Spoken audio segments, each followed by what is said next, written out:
Hello,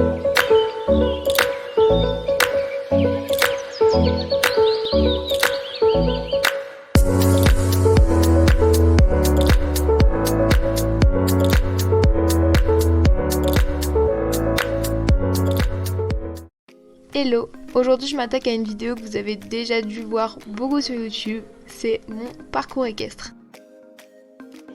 Tout commence donc en 2014 où je fais mon premier essai à poney. Ce jour-là je montais donc Junior qui est resté un de mes poneys favoris, mon petit poney chouchou pendant de nombreuses années. Petite précision, désolé pour la qualité et le format des vidéos qui n'est vraiment pas ouf, mais on fait avec. Et aussi le club où je montais là, enfin comme vous voyez sur les vidéos, je n'ai jamais changé, ça a toujours été le même club. Donc il y a des poneys, notamment Junior, qui sont toujours au club, que je peux voir de temps en temps. Un an après, en 2015, je continue bien sûr toujours à monter Junior.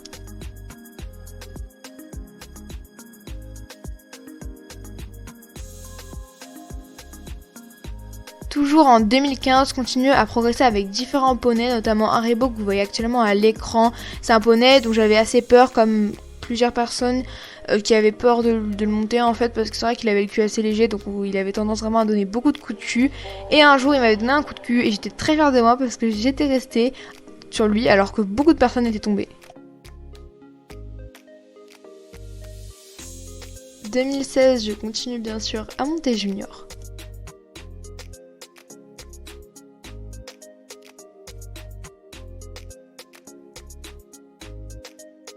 En 2017, c'est la première séance avec des étriers que je fais avec Haribo.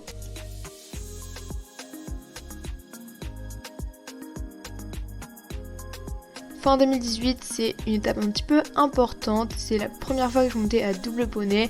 Et je vais vous avouer que j'étais pas du tout rassurée. Forcément, je passe de petit poney à, pour moi, à cet âge-là, je voyais vraiment ça comme un cheval énorme. Donc forcément, on le comprend. 2019, c'est une des dernières fois où je montais à Shetland. Toujours en 2019, mais cette fois-ci avec pas mal de changements parce que on n'est plus dans la carrière, petite carrière où il y a les Shetland, mais cette fois-ci dans la carrière où je monte actuellement d'ailleurs. Et d'ailleurs c'était un de mes premiers sauts parce que je me rappelle pas trop avoir sauté à Shetland ou alors vraiment des petites barres au sol et j'étais d'ailleurs très fière de ce saut. C'est également cette année où j'ai commencé à monter beaucoup plus nono et avoir beaucoup plus d'affection et c'est vite devenu ma poney préférée.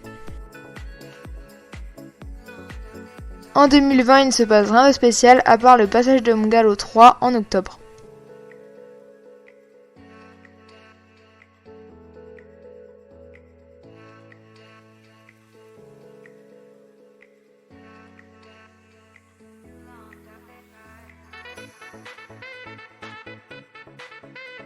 « 2021, ça a été vraiment une année très importante qui, je trouve, m'a fait énormément progresser. On voit vraiment la différence entre le début de cette année et la fin.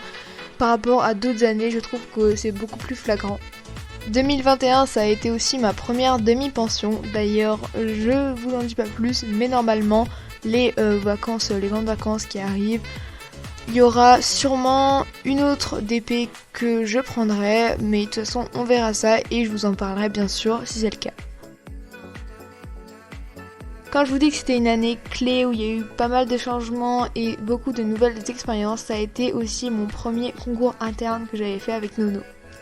Et on arrive aujourd'hui en 2022, j'ai déjà fait 2 concours internes dans l'année, un que vous avez vu sur YouTube et un autre qui ne sortira pas parce que j'ai pas assez de plans tout simplement. Et j'ai également passé mon galop 4 en théorie et en travail à pied et prochainement je le passerai en pratique. Voilà, c'est la fin de cette vidéo, j'espère qu'elle vous aura plu. Je vais pas vous mentir que c'est une des vidéos qui m'a pris le plus de temps, donc je compte sur vous pour la liker un maximum et aussi n'hésitez pas à commenter et à vous abonner. Et moi je vous dis à très vite dans une prochaine vidéo.